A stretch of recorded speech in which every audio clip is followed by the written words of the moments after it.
but that's not real. That's not the real essence of thing. And the real essence he doesn't explain because that will require formulas. Okay, now I will tell you that, yes, I have a list. Let me give you that list.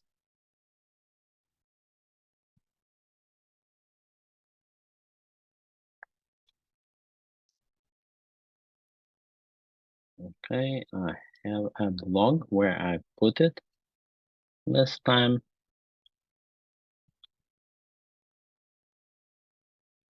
And here are the books. And you, in fact, see that picture right here, the one that I showed you. So I'm giving you the link. These are the good books. I collected them from different lists. One of them was the wonderful Olivia, who is a lecturer in quantum computing on Qiskit, IBM there. And hi, Nisa. I allowed everybody to talk. You can interrupt anytime. Okay, so I'm giving you that link, and that goes right here.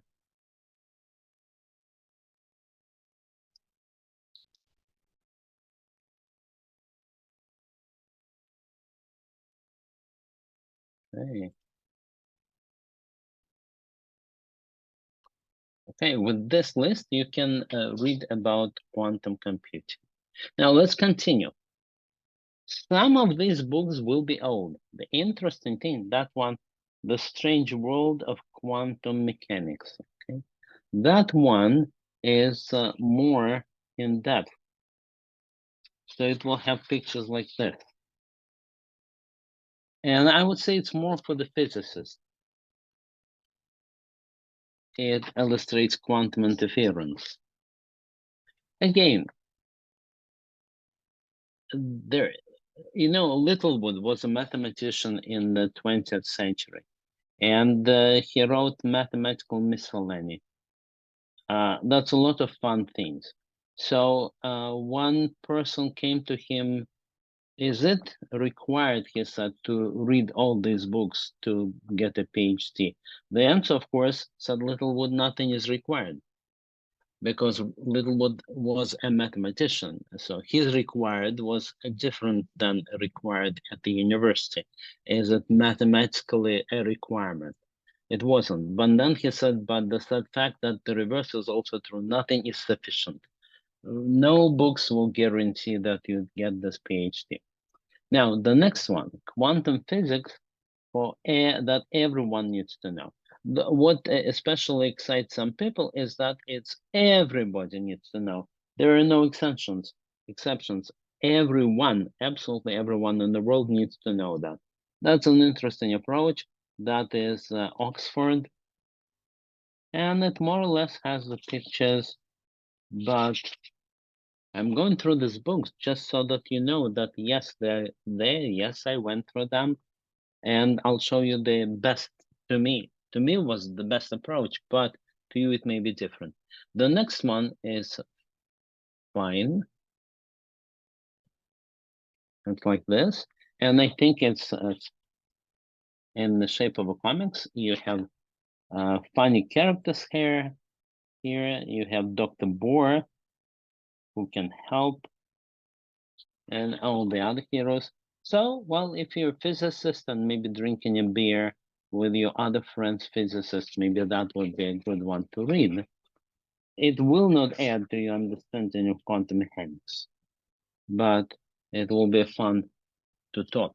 Here's another very funny thing. I'll show you, first of all, the cover. You see, it looks like as if it is a comic, but from the older times, because the style of drawing is 40s, 30s, right? But you look inside at the picture and you look at what the people hold in their hands. It's a mobile phone, right? It's a device, it's the modern flat screen TV, and so on. So that is the purpose. Amazing world of quantum mechanics. And again, he will talk about the amazing things with the superheroes. I'm almost at the end of this list. It's an interesting list. You'll have what to read. Now, this is more serious. 6 ideas that shaped physics, and that is book number 3 out of these. So that's more serious. Now you have the formulas here and all of that. So I think that, and then you have exercises. It's a real university textbook, absolutely real. So that could be maybe recommended if you're more into serious things. But you see, everybody is into different things. And finally, after you read all of them, you come to this one. Okay, you saw that, you saw that picture. It's called quantum computation and quantum information. It's, I say, everybody I talk to who knows something, everybody like that says it is the best. It is the book to read. And I'm going through it. In fact, I'm composing my slides based on that.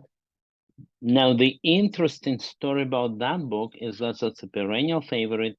There is a preface to the first edition where you have all the leading names like Peter Shor, the inventor of the first quantum computing algorithm, giving high praise to the book.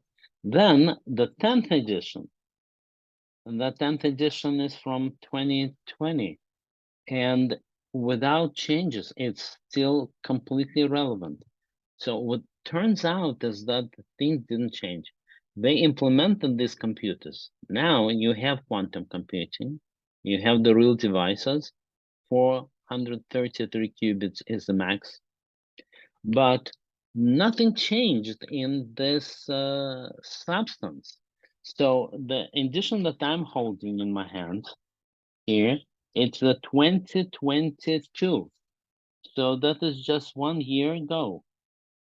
And nevertheless, it's just as applicable today. It has a preface, but it also has a after we've done all of that. So that's a lifetime of reading, because he is they call him Michael Nielsen or Mike and Ike, for those who know.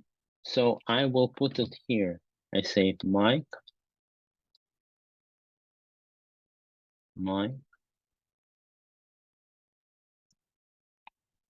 Or he doesn't type. Mike and Ike. Even though he's not an Ike, he is Isaac, but they call the book Mike and Ike. It's a perennial favorite. It's the best because he combined something that, first of all, Peter Shor says that by now it should be many volumes like that. The amount of knowledge you need in quantum mechanics and physics is many volumes, and he was able to combine it in just one. But that one, 700 pages. Let me look at 676 pages. Very heavy. I have a PDF. You can search on internet and find a PDF of that. But I was going slow. I realized I also need the book. Okay, that's one way.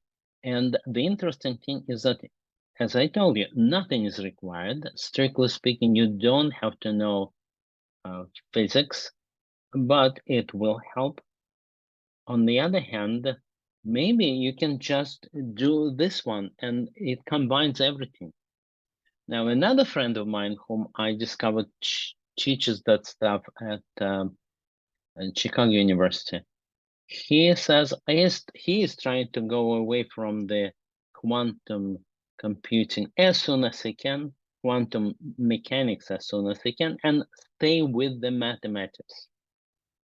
And now we see the amazing thing that you can look at it from the point of view of purely, let's put it this way, approaches. Okay, so you can start with quantum mechanics or quantum physics, however you call it. And as an outgrowth of that, you will study quantum computing. That's one possible way. Another possible way is Mike and Ike, because Mike and Ike, they start from very little physics. They do mention it, but they go into a mathematics and computation combination. So they cover everything. And that's way number one. So I can put there number one. Oh, no. No.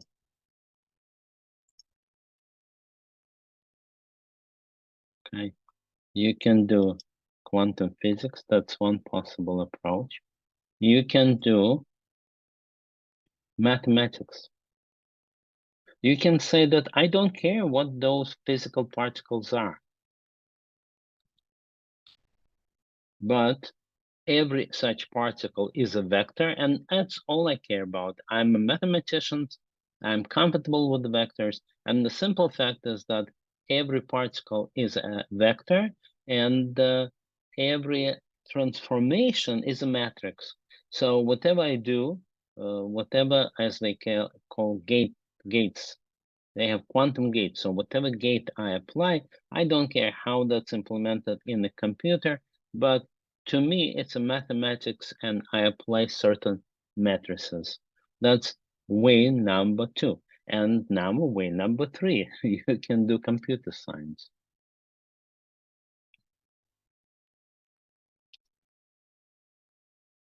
Okay. And in my case, I did all three because if you don't, at least a little bit, if you don't understand exactly what you're doing, you're never comfortable. Comes a kid from the street, you're supposed to explain it to every kid on the street because otherwise they say you don't understand it. So it's a good test, explain it to everybody. And no, you won't be able to because he will ask you, oh, quantum, what is quantum? What is physics? And he may ask you, well, I read about mathematics. So what's the mathematical point of view? And again, computer science. All right, these are your choices, and that's a list of things. And maybe I should add this Mike and Ike to the list. So I'll do that. I'll add Mike and Ike to the list. The list will be complete. I will also add a very funny comics, and I'll write it here. So it will be complete.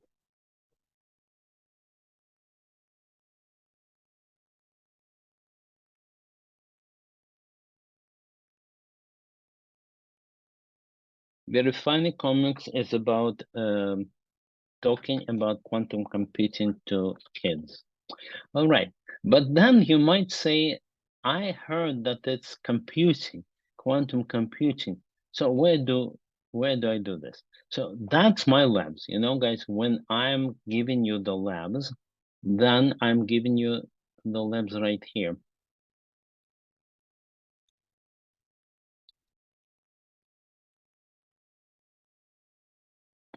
So it's on GitHub. And then you need to go here, elephant scale. And it's right here, open for the public. It's a collection of absolutely everything. So when I give you the lab, for example, here, I'm saying, please do that lab, like that. Now that's HTML. It doesn't look nice, but that would be Python notebook. So when we're in a completely different world, a world of computing and programming, we're in Python, we import Python packages, and that is a copy of IBM Qiskit Labs with changes as normal. I don't trust them. They changed their site. Not that I don't trust them in the real way, but to keep those labs working. And in fact, they changed them. Before you could run them straight on their at their expense on their account. Now you can't. So it's a copy, and then you upload it to Colab or you create your own environment. All of that is in the labs. There is a setup, and you say, I can go through that, install Qiskit, and conduct, and then run all of that. So that is your other way. But another way, I will be very honest and will not hide anything. Oh, sorry. Another way is go to IBM. In other words, you say, I want IBM Qiskit tutorial. You search for that tutorial, and there you are. That's the same, more or less, notebooks. And you see the same pictures, basic circuits, explanations that used to run. You could run it, not anymore, I believe. No, you don't see it. So that is another approach. So we're going through different approaches to learning. And another one, yet another one was that I promised the Slack. So how to get to the Slack? This is the Slack, right? Let's see if I have the Slack here. No, that's exactly the one that is missing, but that's okay. On another computer, I have the Slack. So I'm going there and I'm giving you the link. You know what? You could probably Google for that, but nevertheless, I'll do it. Here you are. I wish I could show that to you in action.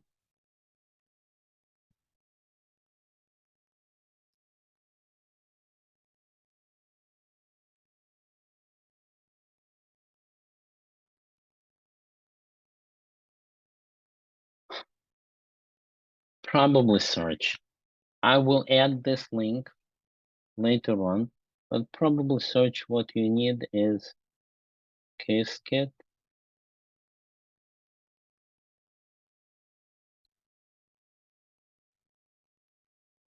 Slack.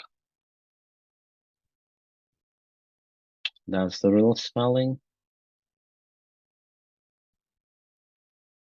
How do I get access to Qiskit Slack?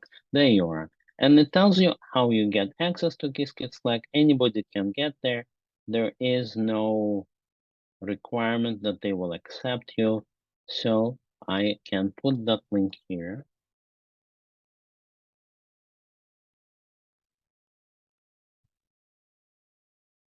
And that's the Slack. Okay, and finally, there is such a thing as Qiskit certification. So I'm on the road to get that. When I get it, we celebrate. But meanwhile, we can definitely find it.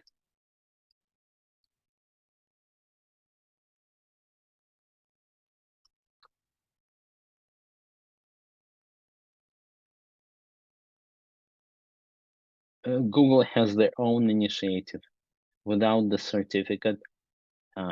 Intel also has their own certification. That is what we were amazed last time, that there are very expensive courses if you want to pay money.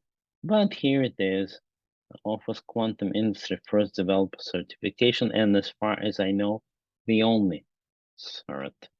Okay, so what we can do is just put it here maybe as a link so that we're complete.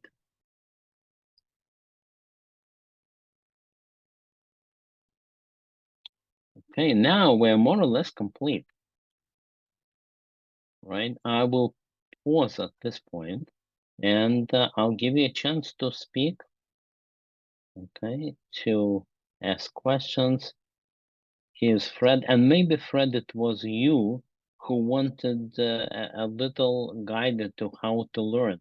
So that was it. Now, to summarize what we did was this. We said that there are three approaches to learning about quantum computing. And the first one is to learn as much quantum physics as you can. Here's the list of books. And that will not give you quantum computing, but it might give you the necessary base and the feeling good about that. Look, I'm doing quantum physics. And the other approach is math. You can say my particle is a vector, and my gates are transformations that you do with the vectors, which is usually done with matrices. And from then on, you forget about all physics. You just say it's mathematics. So my friend whom I often quote, he's a mathematician anyway, and he tries to do that as soon as he can in his course. Finally, we programmers are computer scientists, right? So if that is the case, you can just go straight to uh, not here, but to very similar labs, either from them, from Qiskit, or from me, where I collect a big number of that. And that's the third approach. Now, I will ask you the question, which approach do you like, 1, 2, or 3? So I'll do this. I say chat, which approach do you like? Okay, now you can tell me 1, 2, or 3.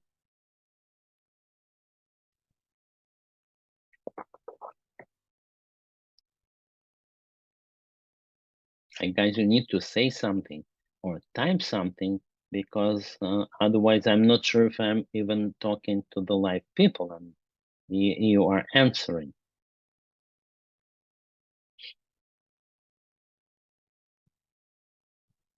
Hello, 1, 2, or 3. Just type that number. Okay, Jim is 2. 2, and what is 2? Mathematics. So he prefers the mathematical approach, and he wants to say each photon is a vector. Okay, thank you very much. Now you're talking. Okay, and 3 is the approach of Jamie, and he just does Qiskit library or maybe any other library. Now, Aisha is into the physics. Okay, and it's interesting, guys, that look, we covered all, and we didn't agree on anything. And in my course uh, uh, with lectures, I even have there a philosophy corner. Now, because my personal preference is philosophy out of all of that, I put it in the end so that you don't think that I'm forcing you into that. But philosophy is about, do these electrons really exist? And if I can't measure them, what do they show when I don't measure them? So in other words, we know that the electrons, you cannot, in quantum computing, you cannot know the state. The state is indeterminate, but you know that you can measure it. Okay, so the question is, when you do not measure it, what's the real state? And since that sounds just like the Zen question, and the Zen question is, when the tree falls in the forest and nobody is listening to it, what is the sound? That is a classical Zen coin. The question is, how close it to physics, and there you go into all things. But my favorite question in philosophy is this: we know there is such a thing as entanglement, right? Entanglement is when you have two of those electrons and they communicate in a mysterious way, so that when you change one, you change the other, even though they're far apart and they're going faster than the speed of light.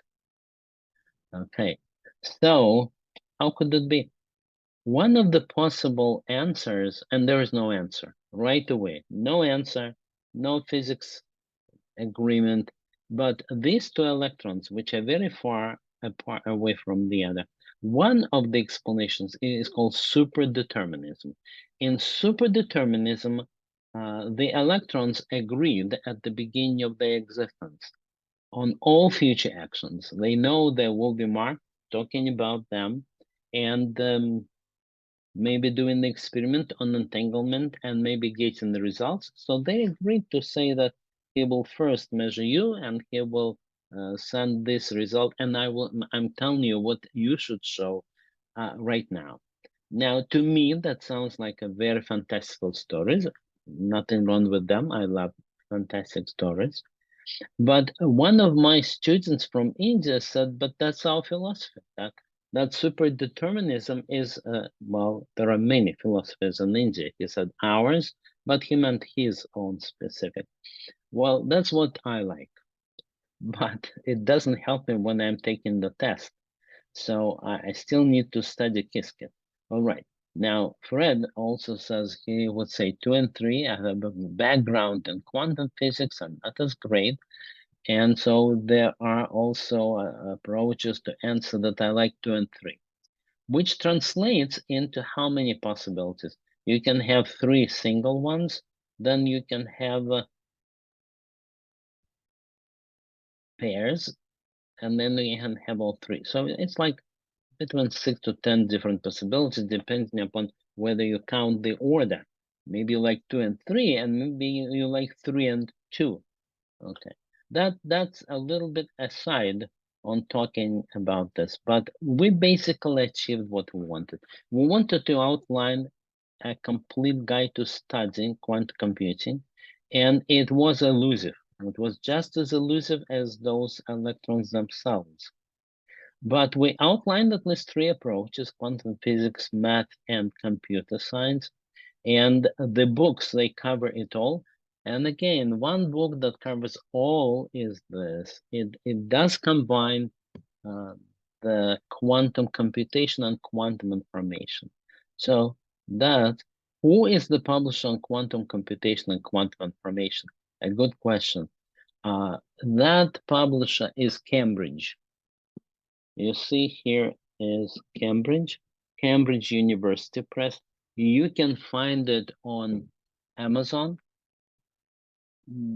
It's heavy, but you can also Google and find PDF. In fact, I think somewhere I have the link to PDF.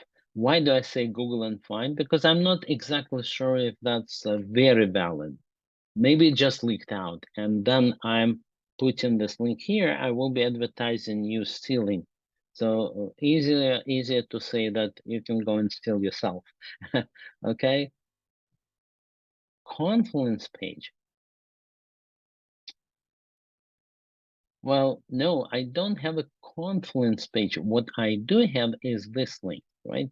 This link I'm putting in our chat.